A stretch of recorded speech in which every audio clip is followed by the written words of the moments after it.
Philosophy, questioning, enlightenment, deep conversation, spirituality. This is the Spiritual Download. Good to be back on the podcast. Yeah, welcome. Thank Welcome. you. Yeah, I've been excited for this. How to start? That's the hardest thing. I guess they say my name is Nick. Nick?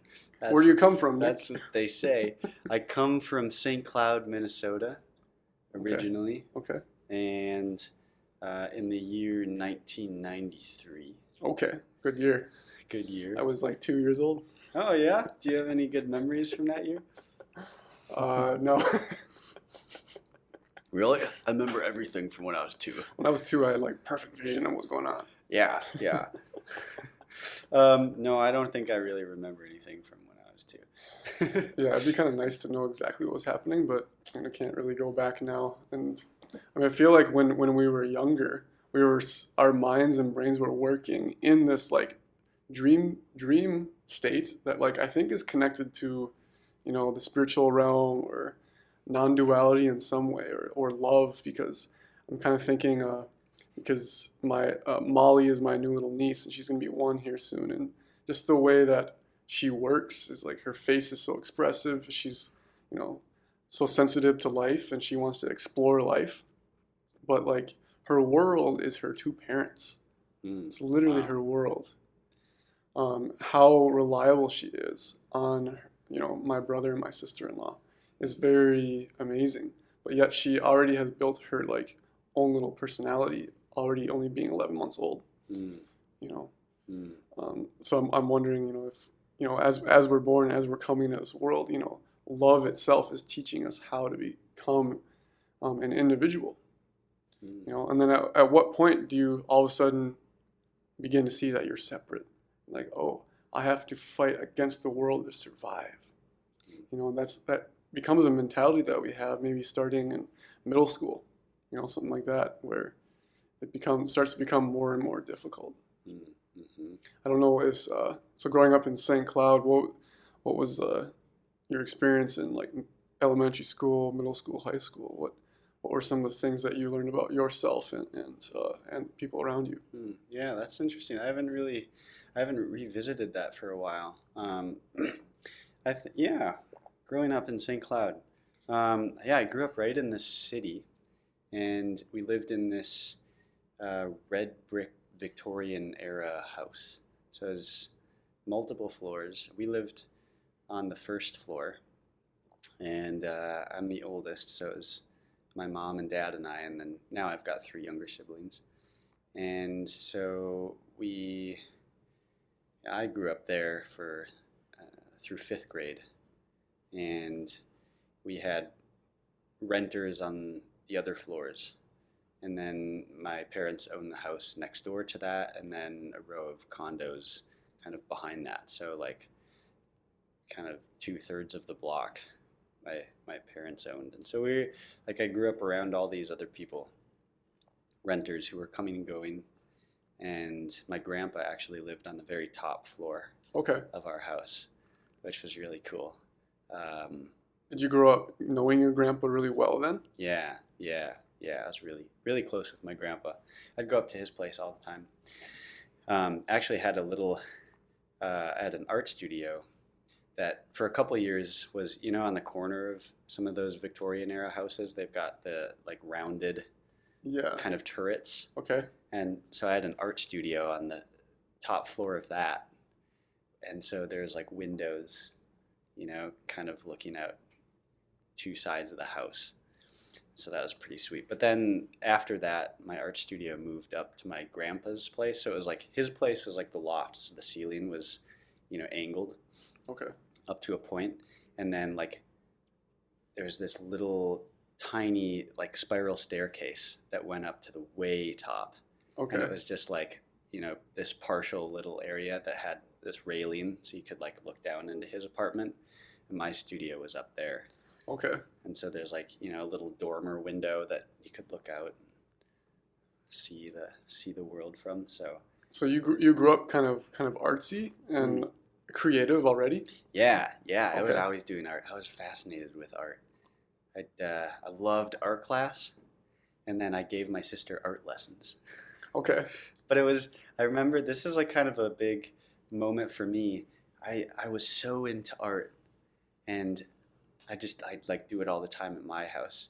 And then when it came to art class, it was like, oh, this is what I'm here.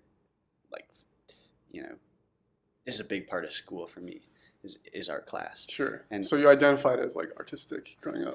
I think so. Although, as I remember it now, it wasn't really even like I'm artistic. It was just like, well, of course this is what you do.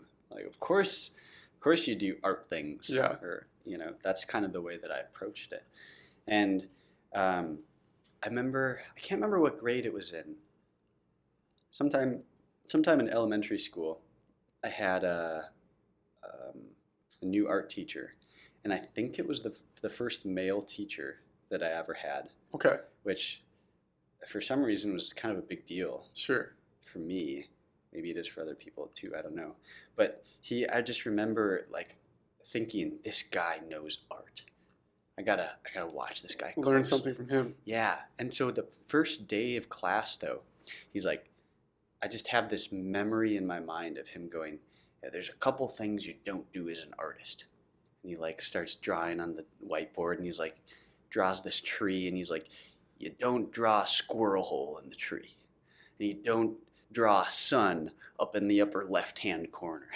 And I was like, the mental notes are stacked. Mental notes. And so I was like, oh God, this guy's super serious. I got to take note of this. Take notes. And so then I went home. Maybe this memory is not 100% accurate, but this is how I remember it. And I went home and I was giving my sister an art lesson up in my art studio. And I had this mentality of you do it this way and you don't do it this way. Because I'd like soaked in from this guy's teaching mentality that like there's a right way to do art. And I was so into it that I took it so seriously. That's kind of an unfortunate memory now. Yeah. I don't know how much of that tainted How my it has to be a experience. certain way. Yeah. That's tough. Mm-hmm. I'm wondering, I've asked this question before to people on the podcast, but do you see a connection between your artistic side of your brain with like your spiritual side as well? Like, where do you see the connections between the artist eye and being spiritual? Growing up, I think that I don't know that I really made that connection, at least directly, but as I've gotten older and I'm getting older, that I'm seeing that connection a lot more. Okay. Yeah, that's a good question. Yeah, I think there's certainly a connection. I think it's I don't know. I don't want to get too ahead of myself here, but I feel like there's something in the artistic spirit that really taps into spirituality. And there's a lot of layers to that too. Sure. Just growing up, like I grew up in the church, going to a Lutheran church, and our family was pretty involved in the church, and I, grew up in the traditional youth group. I don't know what traditional means. I had a Very really Christian. Yeah. I had a really good youth group experience. Like such good people, such good. I mean, that was kind of my second family. Actually, really, kind of literally my second family. We had a group of friends, and we combined all of our last names, and that was like our family name. Oh, And okay. so we Like an acronym? Yeah, well, it was like so Logan Neudelsons, where Oh, okay. well, still, although a lot of people in the group are getting married, so the name keeps changing. Sure. I don't know what the name is now, but but yeah, that was like literally my second family. We were like cousins, and so I had this really good youth group experience, and I don't know this connection to creativity. I feel like in some ways, at least reflecting on it now, there was a lot of creativity in that group. I've not really thought of it that way before, but just like social creativity, Okay. kind of a space um, to right, to be open, to learn, and to kind of have that as a framework and a structure, and people who really cared about me and who I really cared about. To have that outside of your family is really pretty amazing. And so that was a really big defining piece of my life, really going into, well, all the way through high school.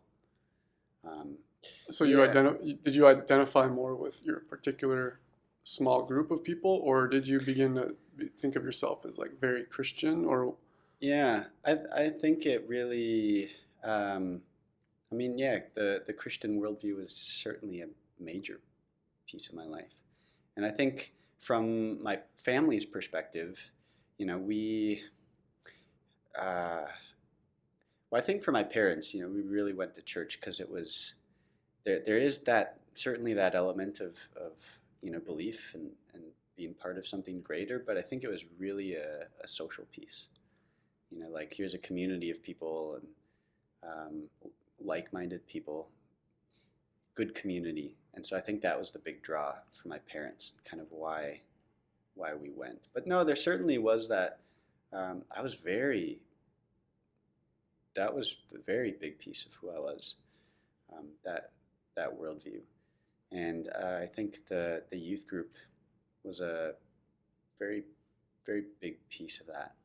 Um, it gave me this structure to look at the world through, and it did me so much good, and so much life came from that space. A lot's changed since then, but um, yeah, so incredibly important. so what were some of the main values that you learned and lived through? I guess now starting to go into college a little bit, what were some of the values that you held close to your heart as you started like freshman year of college in that time frame? This is good for me because I've not taken the time to put myself so firmly back into my former self. Mm, It feels so, especially the last couple months, so much has been happening, and sort of looking at that period or different previous periods of my life, it really feels like a different life. Like yeah, I was a completely different person. feels like someone else lived your past. Yeah, it totally does. Yeah, it does. And I think we all have elements of that, so it's just interesting to kind of reflect on that for myself. But yeah, I need to think more about this. But yeah, what values did I hold? I think as my former self, this idea of it was more than an idea, this belief, really like a very deep-seated belief that I'm part of something bigger, or that I'm an expression of something bigger. Um, and that, I called that God. And I think I really, like God was something that kind of like holding everything in place. Um, God sort of was out here and he made the playing field, Sure. and sort of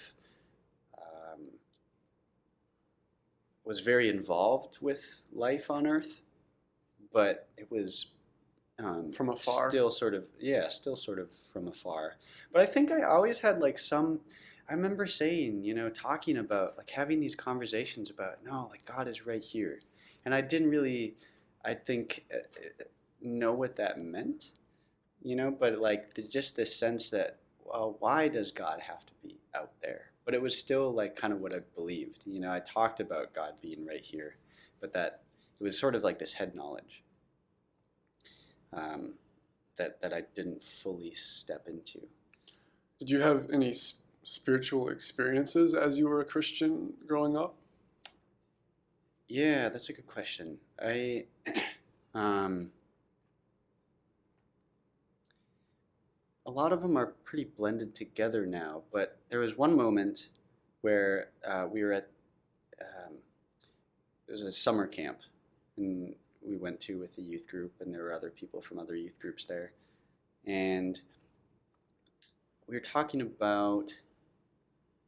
I think we were writing a dreams list, like life dreams, what you want to do in life. And we made a list of like 10 things.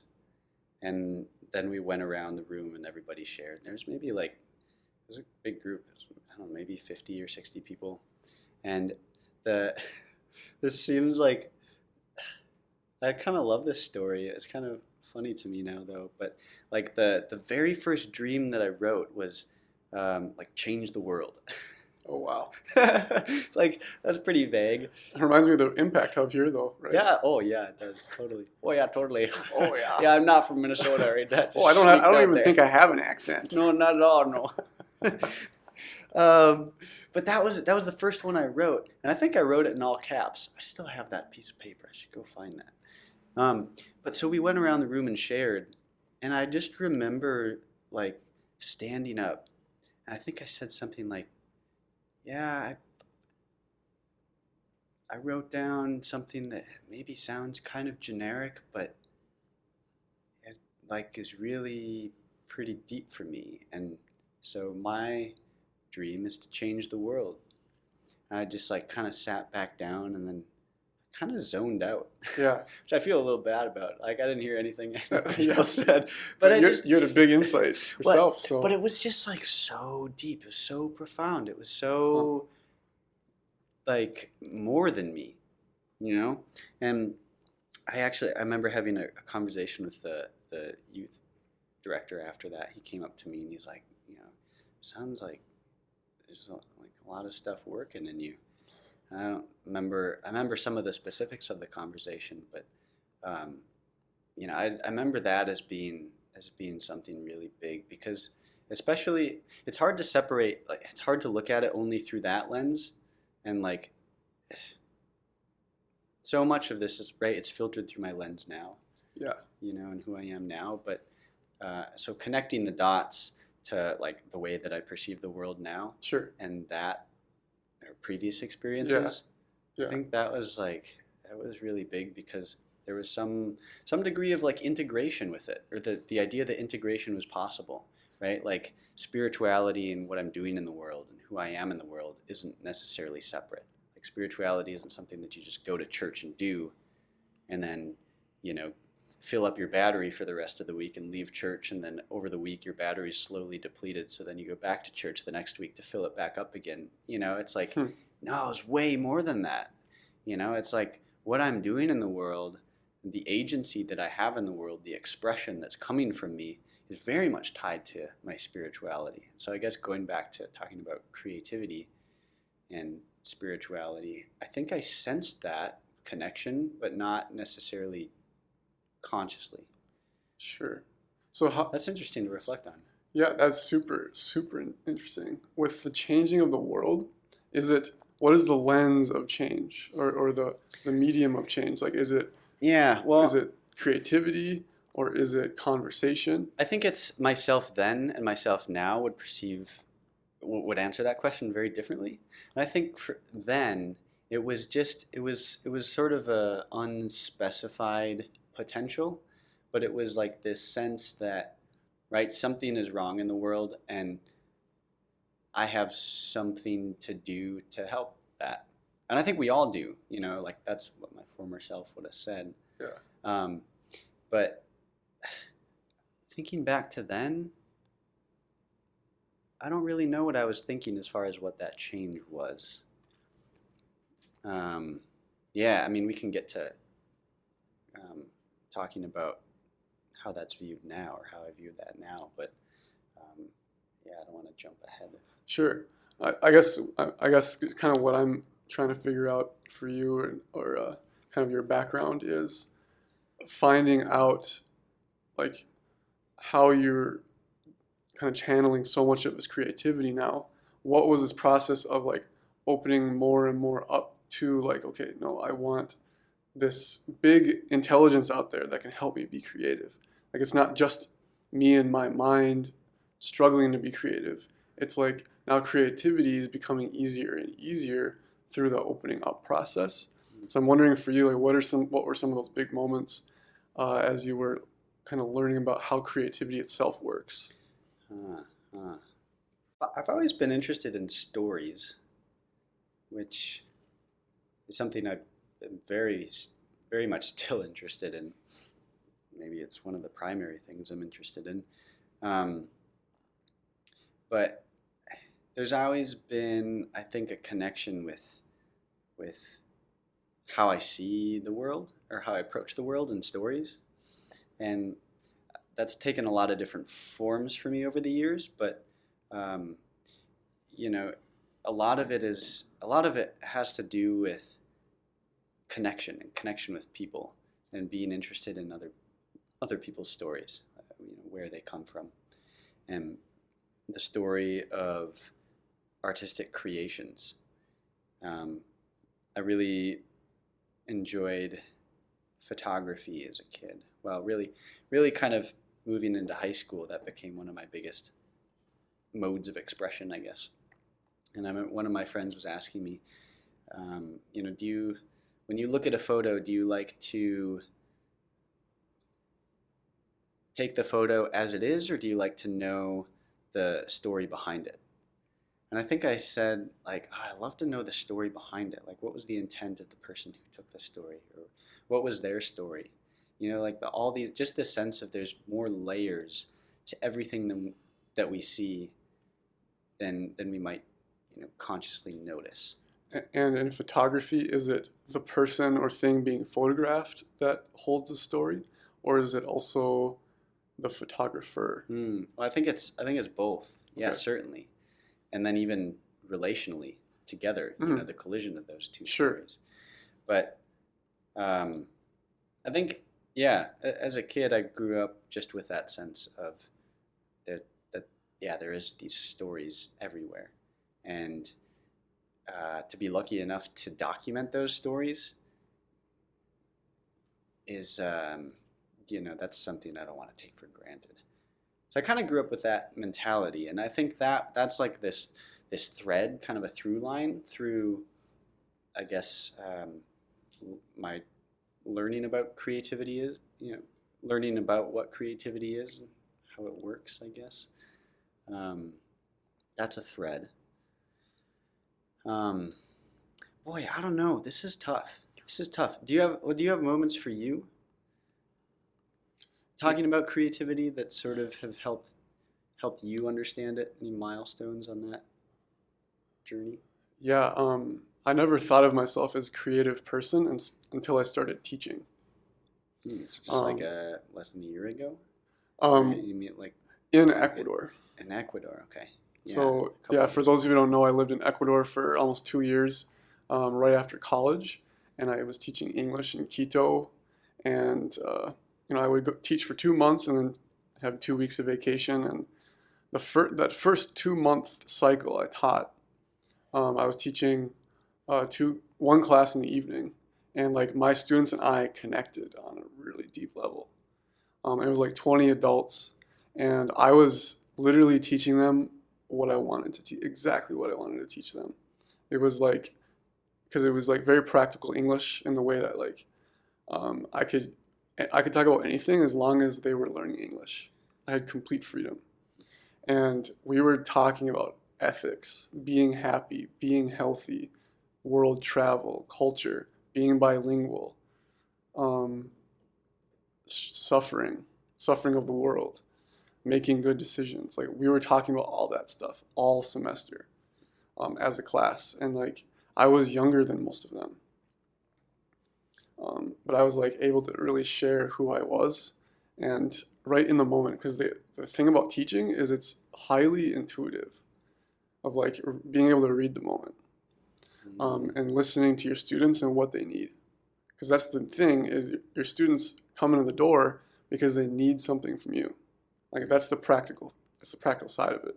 But also you learn from them by interpreting their mind and their brain to give them what they need. But you learn about what the needs are. So you're learning too. And you're expressing yourself, self-expression, because you're the thing that's being offered. You. A lot of people misconstrue teaching and education with data and information. And just Socrates talked about the filling of the vessel, filling of the ship. It's like, no, education is the kindling of the fire Mm. of passion, Mm. right? So education is much more about passion and sharing of oneself than just putting information in your brain. Mm.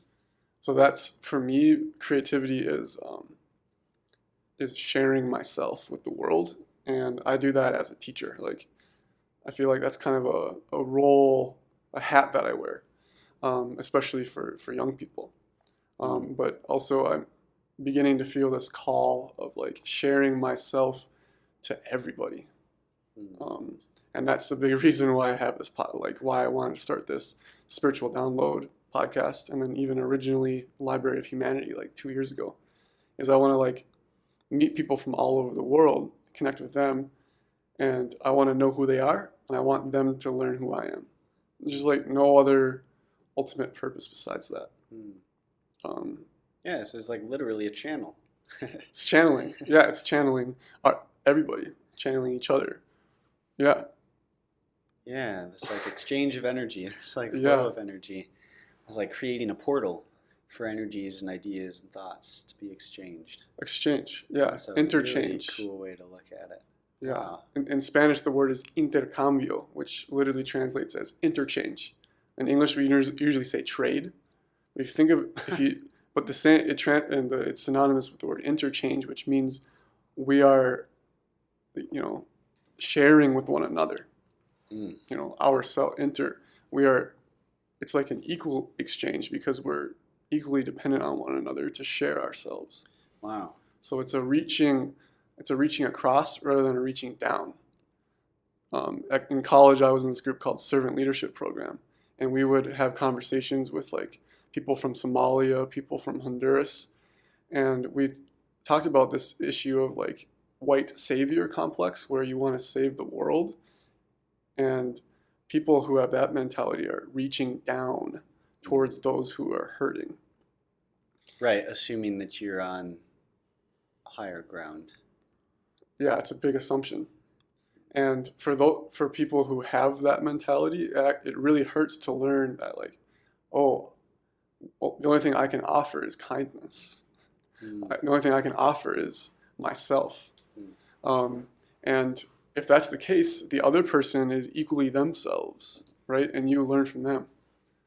Like that's one of the big lessons I've learned from having the privilege to travel to like, India, Ecuador, and other third world countries. Is like I learned so much from people from all over the world, and not just it's not like me offering up my services to better other people. Like that's not ultimately what happens. It's by connecting with one another on a human level, we automatically learn about each other because it's the connecting heart to heart that's where the learning begins. Mm. That's not even the learning process for like what we're heading towards is like this heart to heart connection, you know. But once our hearts do connect, that's like right when all the magic starts, and that's what I think places like this, Impact Hub, even public schools, you can see this trajectory towards people starting to connect, but in the heart, not just in the mind, where it's all about, discussing and arguing ideas. Socialism versus capitalism, which one's better? Mm. It's like there's a lot of focus on that right now, especially in this political age. But how do we begin to find our humanity and connect through our humanity? Yeah, there's so many layers to that. There's a lot to explore there, I feel like. I mean, yeah, it's this whole heart element is something that like so much of our world kind of discourages and poo-poos. And it's tough because it's often like how do you talk about it without sounding kind of woo-woo and mushy-gushy, you know? Like sort of up in the clouds. And when really there's such a profundity to it. There's so much depth to it. Um, there's a lot of different directions to go there, but How do you see it in working here at Impact Hub? Like, how do you connect with others?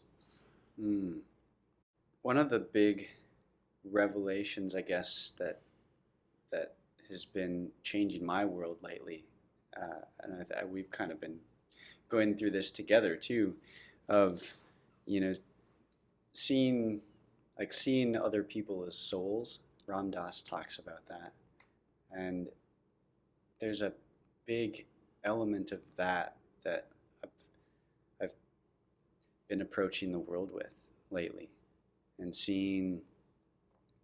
meeting somebody and seeing them not just as this person that's doing stuff in the world, but as this soul who's, I don't know, been around for however long. We don't know. We don't know.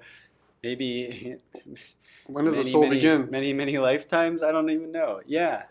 But seeing that kind of that eternity in them, seeing that wisdom in them, that love in them, something that goes beyond anything to do with their ego, their temporary body. They're more than that. They're part of something that I'm also a part of. And that idea of like seeing the self, seeing the other self in people, is who they are. Yeah. How do we start doing that for people who maybe they're busy with work, their home life might be tough with stress or not enough money, or maybe too much money maybe. And this is where it's tough to talk about too, right? Because it's like, how do you talk about this without being condescending, like coming across as being condescending? Like, I know and you don't. Yeah, you have something to learn from me. Right? Yeah, and I've noticed these tendencies in myself. Right, you experience something so amazing, something so profound that you kind of go, "Well, I want the rest of the world to feel this." Yeah. But I think there's a lot of good sentiments in that. There's a lot of beauty in that. But how does it not then become about me? And I feel like so many of the incentives of our world are really geared towards making it about ourselves. And so I think that's where we get hung up a lot of times, is that everything comes back to us, everything comes back to me, And so talking about how do you do that in the midst of life is something I'm still totally figuring out too. But I think a big piece of it, really, I just keep coming back to. It's tough to. So let's just have kind of a hard example. So if a brand new person walks in the front door of the Impact Hub, how do you, as Nick Theisen of the Idealect, how do you connect with this person? I'm learning more about humor. Connect over humor first. Connect over humor and connect over this spirit of letting go. I think laugh and relax. Yeah. And what's been happening in my world a lot lately is less of a need to prove myself.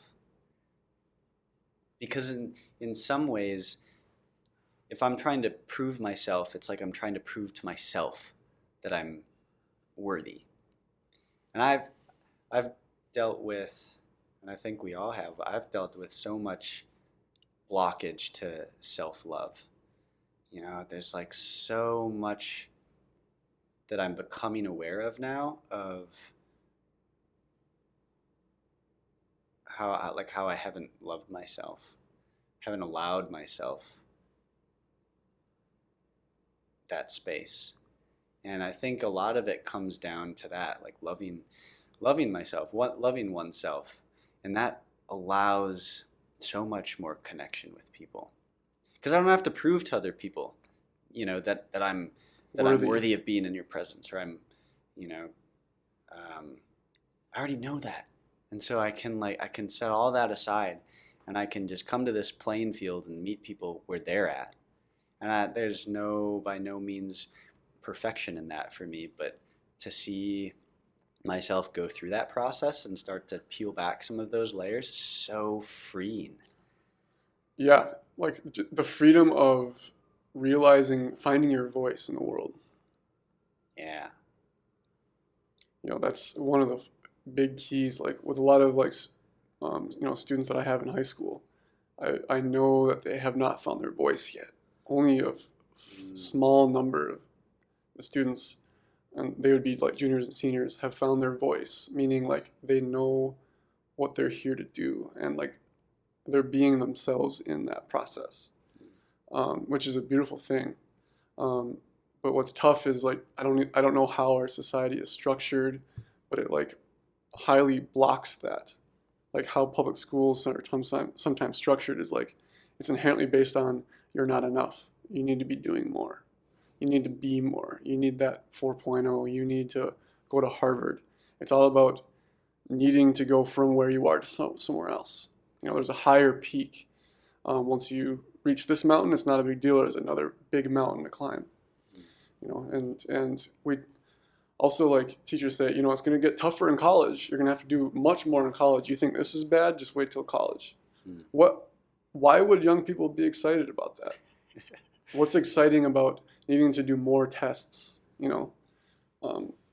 At some point, when do we start to learn how to connect with learning about who we are and finding our voice? Mm, mm, So, because one of my questions for you was like, when did you start finding your voice? mm.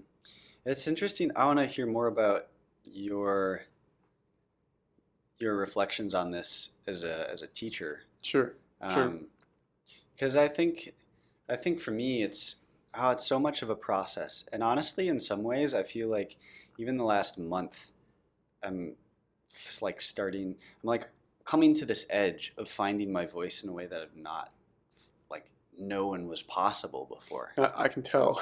It's like a blossoming of like Wow. who Nick is. Wow. Yeah, it's very palpable. Oh, well, that's cool to hear. Yeah, Yeah. Wow. Wow, that's really cool. yeah, Yeah, I mean that's what it feels like. It's this much it's such a sense of freedom. And I keep coming to these places of going, "Oh my God, there's so much work left to do." yeah. But I think we always come to that place.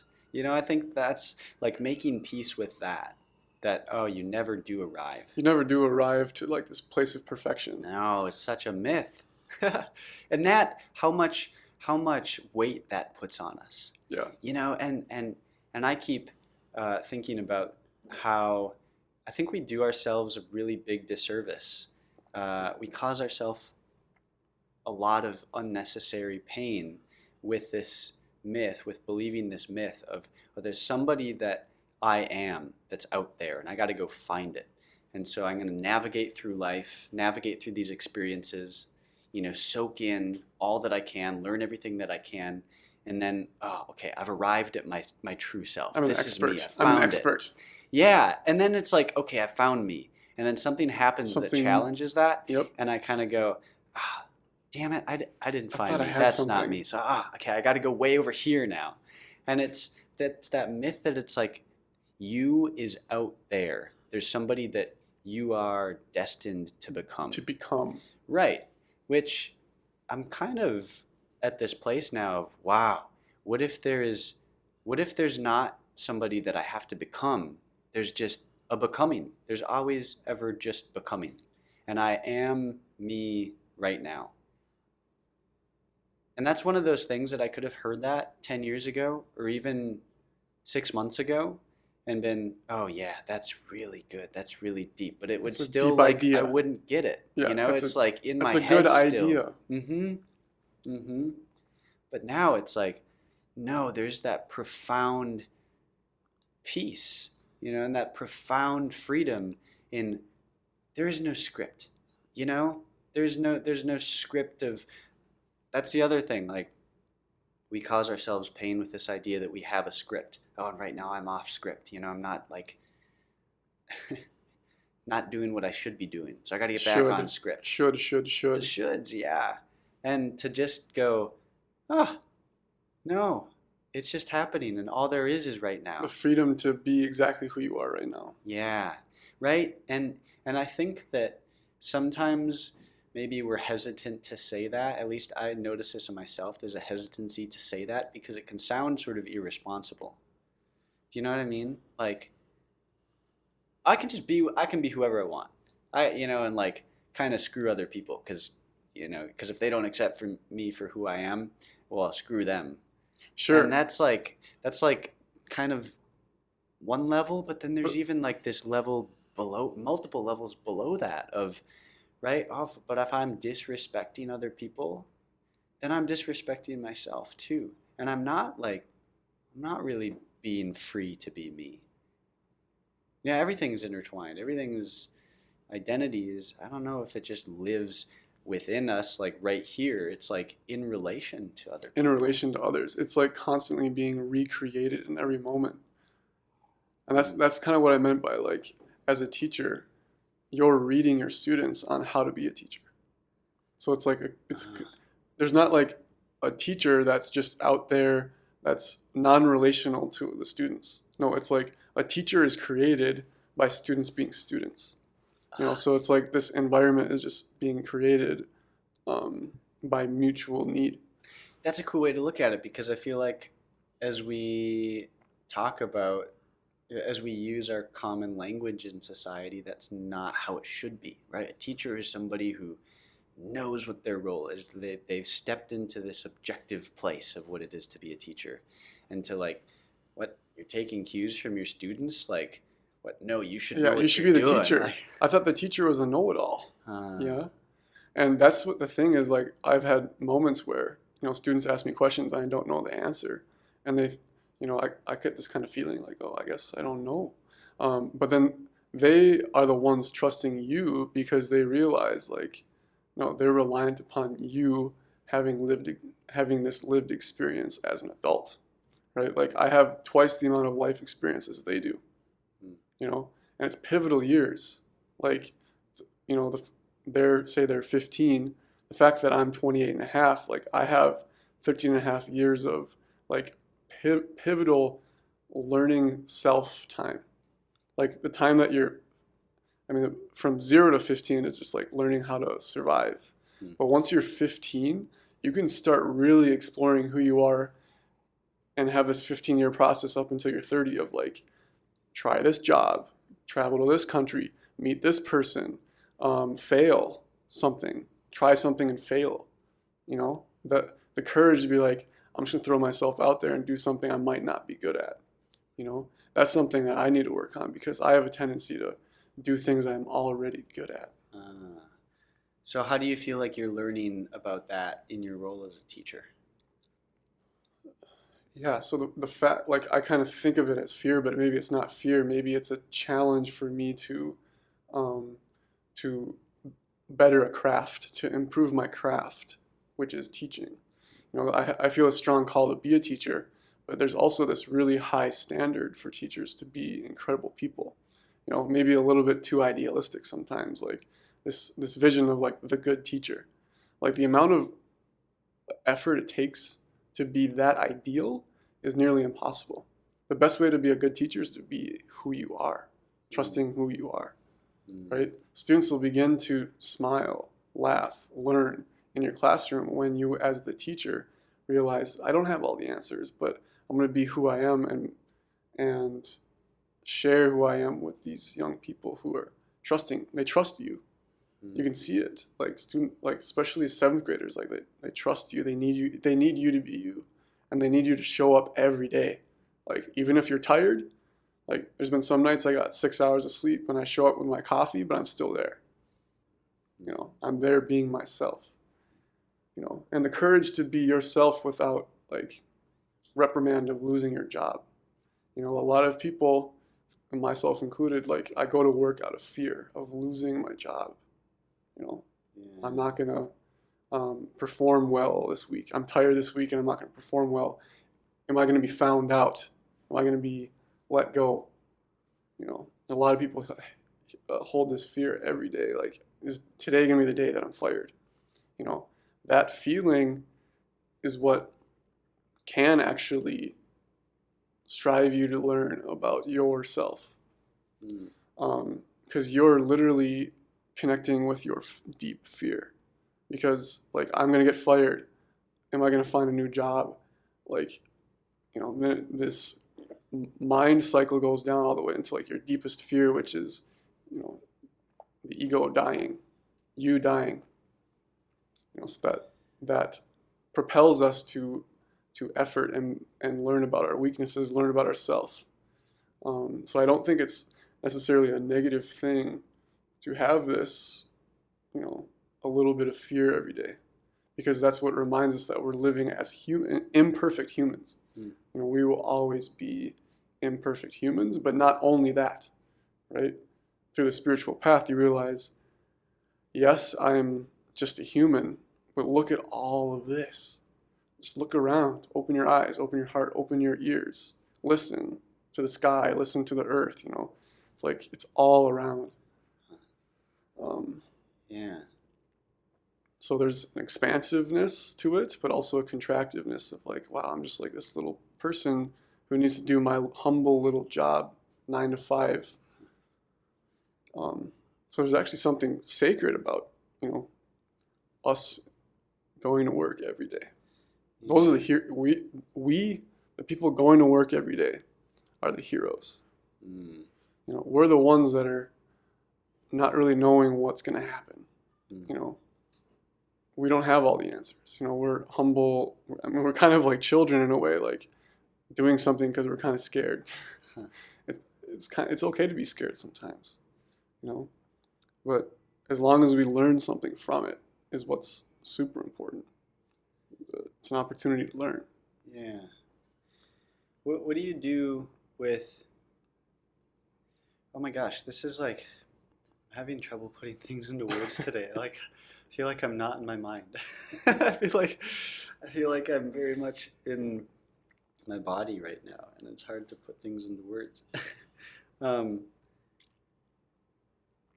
You're talking about your students and them having this trust in you to be sort of the leader. What do you do with that kind of deep in you thought that, I'm not the like objective leader. Someone else knows more than me. Yeah. So what do you do with that? Because you are a leader, right? But how do you address that? How do you handle that?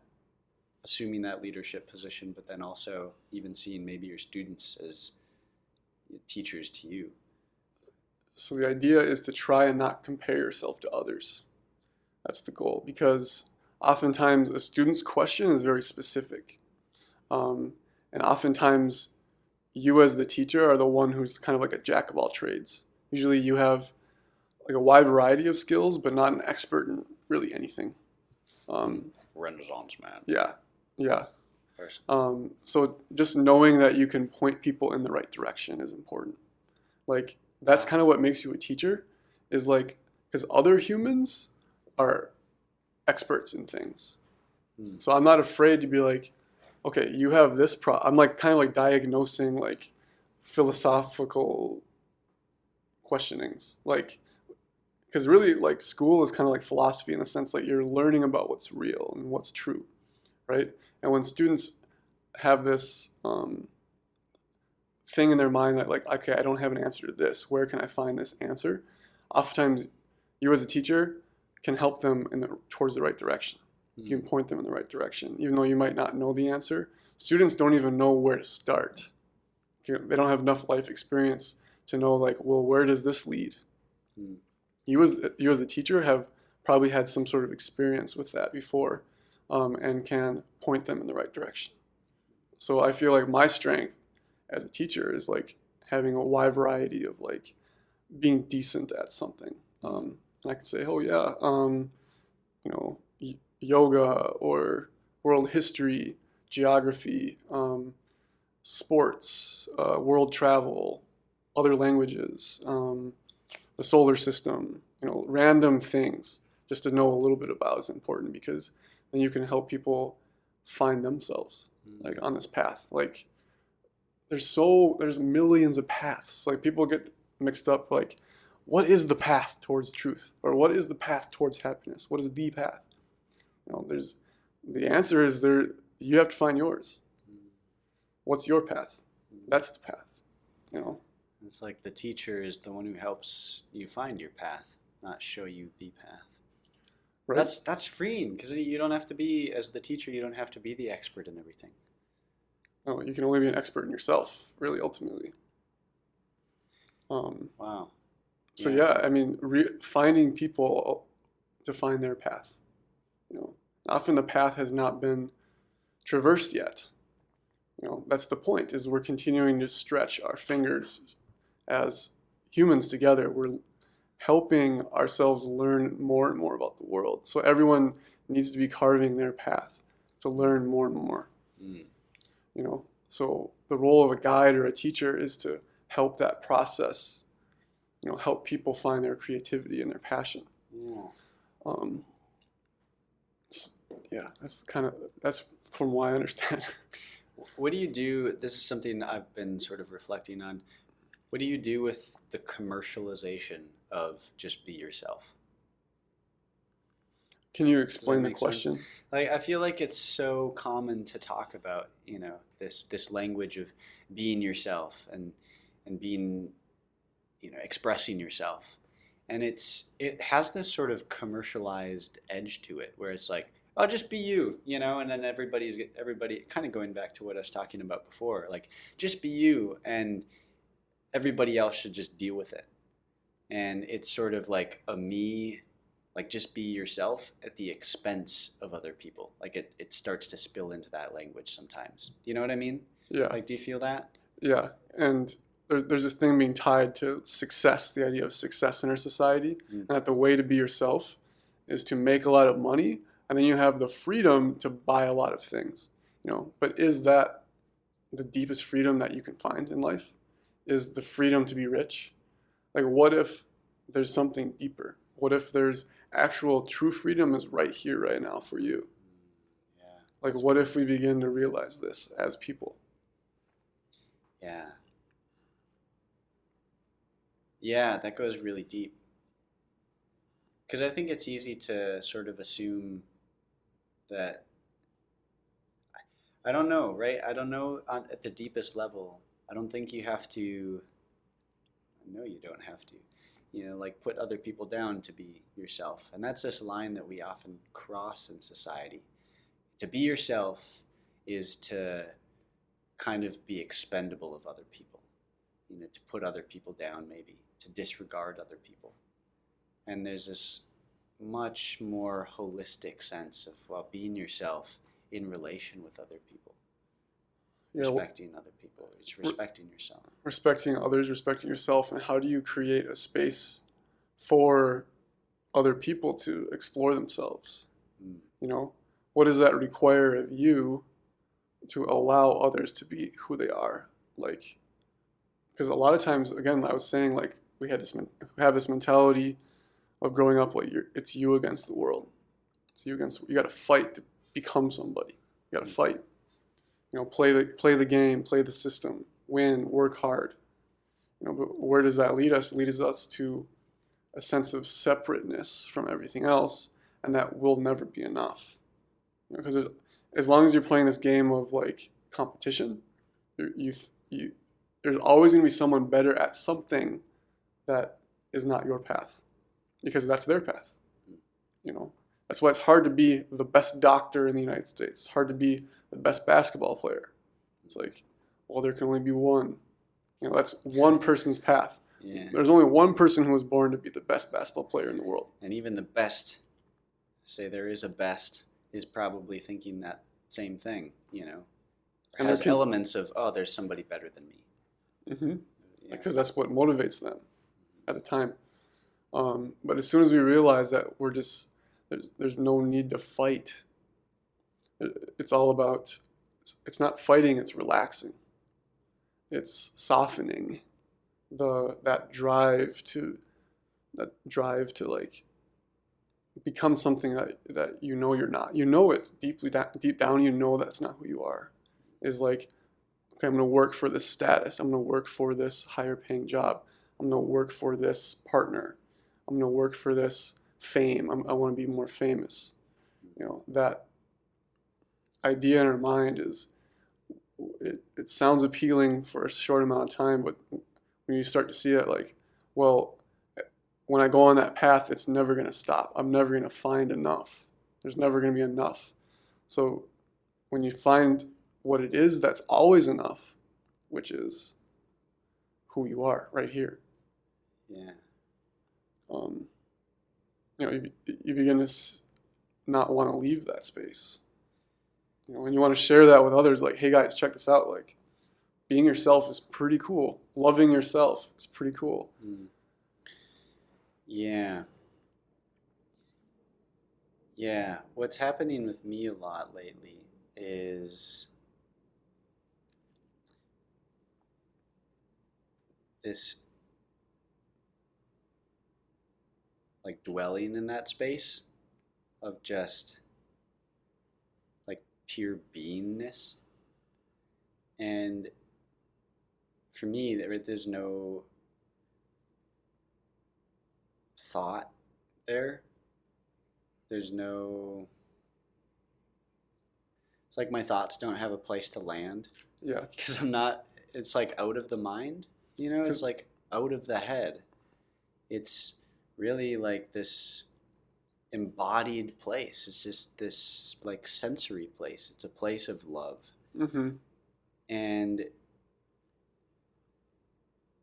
I even feel it like today of right like this question of integrating that into my doingness, like bringing that place of love into the world. And I don't know, that's a challenge sometimes. It's a huge challenge. It's a huge challenge. And what's tough is a lot of people maybe listening to what you're saying might not quite know what you mean. Yeah, yeah. So can you, like, for someone who's maybe never experienced what pure beingness is, how, like, what's a way that you could maybe help someone realize what that could be for them? I look at, I guess I haven't really, talked about my work much. A lot of the work that I get to do is centered around storytelling and the idea of story, and I like to look at it as creating and holding space for people to essentially learn to trust themselves. We don't really give ourselves the space in society or even with each other, to wonder and to question and to really explore our own stories. We don't even give ourselves that space a lot of times. We kind of assume our story. We have all these stories that we tell ourselves about who we are and what we do and why we do it. And the stories can be really beautiful and really useful. But there's more to the story than the stories we tell ourselves. There's like this potential to reframe the way we tell our stories. And so a lot of my work at this really kind of base level is about creating the space for that to happen. And I think, so I don't know, back to your question about like this pure beingness, like what is it like to be before a thought? Mm-hmm. What is it like to not identify primarily with my thoughts? Like we go through the world, oh, Nick thinks this. That's who Nick is. Nick does this. Nick feels this. Nick responds to situations X, Y, and Z in this, and this way. That's who Nick is. But there's,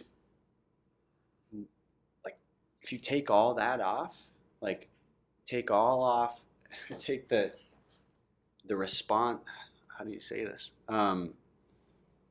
Like, who are we before we respond to anything, before we respond to The the supposed moment? outside world, Yeah. Or respond even to a thought. to your own thoughts. Yeah.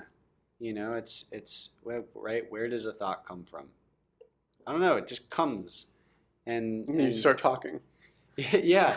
And it's like we so often assume that, oh, I am that thought. Like that came from me. Well, I don't know. No, it's who am I before the thought?